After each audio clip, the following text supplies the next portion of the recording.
Welcome back to Rocktopia Acres.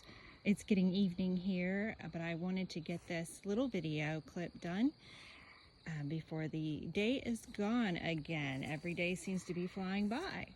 So the last video I did was just a general overview after being missing for about 2 years off from YouTube. And I thought what I would do is just kind of single in on individual things I talked about briefly and talk about them a little bit more. Just a short video. So here we are at the raised bed and container garden. I think that's what I started with last time. And I just wanted to talk about raised bed gardens for a minute. They are definitely my favorite garden to have. When we came here, we started off with a in-ground garden, and we brought in a huge amount of soil. And we had a wonderful, successful garden our first year here, and then the weeds took over the next year, and it was just a disaster ever after.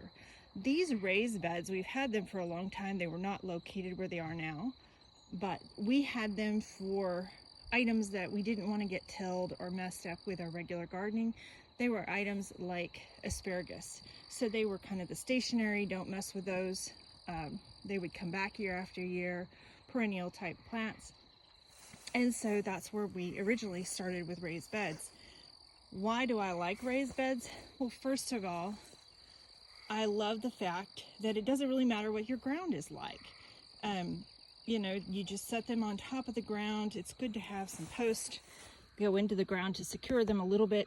These aren't in very well, so they do shift some, but overall they're pretty stable. And also, you know, you can make them whatever depth that you like. And you know, this one's a little bit deeper over here, or this one's a very shallow one. And of course the buckets, they're all the same size. Those are, we call them lick buckets, but they used to carry or used to have cattle minerals and protein stuff in them. So we got some of them from when we had cattle, and we used to buy them for the cows. I also got some from a local feed store that was just throwing them out, so that was a real nice thing. But another reason I like them as far as the raised bed gardens is that the weeding is so much easier. The deeper they are, the easier the weeding, I have to admit that. And a way to get around some weed issues that I didn't do for these and will do in the future is to put a weed block fabric underneath your raised bed gardens when you're setting them up. Most of the time, weeds like these, real easy to pull them right up. Raised bed gardens are great for that. But there are some, like this grass here, it is growing straight through from the ground, and it's not coming. So, you know, having a weed block underneath, especially for your more shallow beds, is definitely a great option to consider. I didn't come up with that. I actually watched it on another YouTube video, and I said, wow, why didn't I think of that? That's awesome. Smart people there. Some of the negatives, I suppose, is the cost of getting it started up. Building one or buying one can be expensive, especially the really big ones, which I love the idea of a real deep one, but they are pricey, and filling them with the good soil.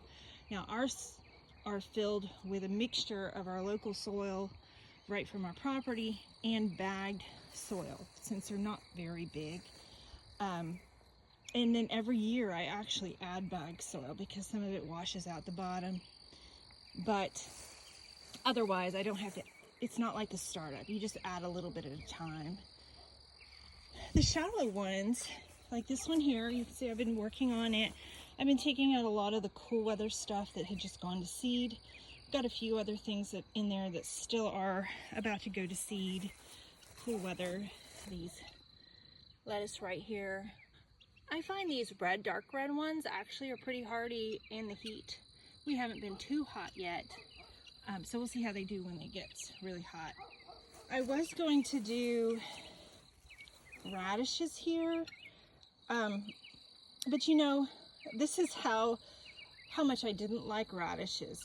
I always planted some in the spring. We never really ate them, and I never planted them, never thought about them again, threw them out in the end. Ended up finding out that you could roast them, and you know, they're delicious roasted. They're absolutely scrumptious. So I did not know radishes don't like the heat, and that they tend to go straight to seed. So I was thinking I was going to plant radishes here. This is a cooler area, but what I am thinking now is that I'm going to plant something else more summer in this area. And then when fall comes, we'll do radishes then. But as you can tell, I took out the kale, I took out all the lettuce that had bolted, taking out some of the radishes that just are kind of going to seed. So far the peas are still doing really good. I really wish I'd planted a whole lot more of those. And my edible marigolds are doing really wonderful. Isn't that the most beautiful flower? I just think it's gorgeous. I have not tried eating the flowers yet. We will wait and see, and if they get a lot of flowers, I will try some in a salad. But so far, I haven't touched them. Green beans are doing really well. I actually planted this area. This used to be the spinach right here. I went ahead and planted that with more green beans. Ones that I had saved the pods last year. I believe they're Blue Lake.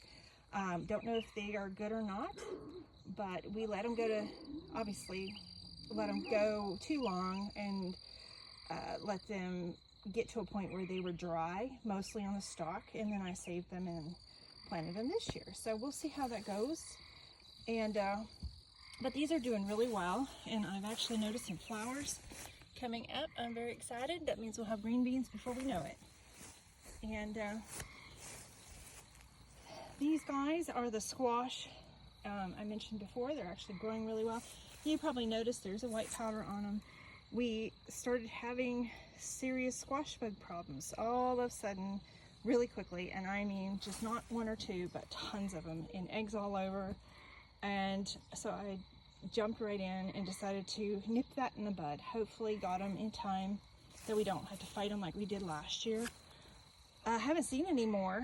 I hate to use poisons on my plants, and would love to do more of an organic option. I know some people use neem oil and stuff, but all I had was this powder that I had gotten earlier. So I just used what I had on hand. I know a lot of people will just let the bugs take some, the weaker plants, and not others, but since I don't have very many plants, and I really want my zucchini, I love to make things out of zucchini, you know, I just went ahead and protected against them. We do have some flowers starting up here, and I'm very excited about that. The cucumber plants are finally doing something. I'm really happy about that. And I had mentioned I've never done eggplant before, and I'm seeing flowers come out on the eggplant. I don't know if you can see those. It's really cool. The tomatoes are doing really well. Especially this one, this monster. I have no idea what it is. I really wish I had not lost the tag for that, but I guess we will find out. In fact, this, I believe, I saw tomatoes starting on it. Let me see. Let's go hunt for them together. I knew I saw flowers, but I was pretty sure I saw some tomatoes. Oh, yep, there they are. Now, I think it's I know it's some sort of cherry tomato, and I believe this is not one I started from seed. I'm pretty sure this is one that I started, or I bought. And I thought for sure I had the tag and put it in there, but for the life of me, I can't remember what it is. Nope, that's not it. I found a tag laying there. I thought maybe that was it. And another one of the tomatoes. This is a pink Brandywine. And that's another one of the marigolds, which is growing really well. These peppers aren't doing really well yet. They're just still kind of stunted. But, you know, it takes time. We're kind of in transition right now. And these little guys are the volunteers that came up right there. They're kind of hidden in the weeds. I was working on getting the weeds out from around them. And they're just in the ground. They'll do what they do. But anyway, so yeah, I absolutely love the raised beds in the container gardens. You do have to fertilize them a lot more. I water, when it's not raining, I water every other day. And I fertilize approximately every week and a half. And depending on the size of the plant and the size of the roots. I want really strong, deep roots, so I do a deep water, deep fertilize. And I know it seems to be very successful. I do find that even with mulch, which is critical with these raised beds, but the soil still dries out very quickly. This bed dries out extremely quickly. As you can see, this is not very wet soil right here. And that's where I pulled up the kale today. So, you know, just positives and negatives, definitely, but certainly my favorite way to garden, and hopefully we'll be able to turn my entire garden into several of these raised beds. Really hoping to go a lot deeper than the way I've got it now, at least twice as deep as this one here. Really want it to be deeper. That way I have more options on what I can grow and less issues with weeds and other things.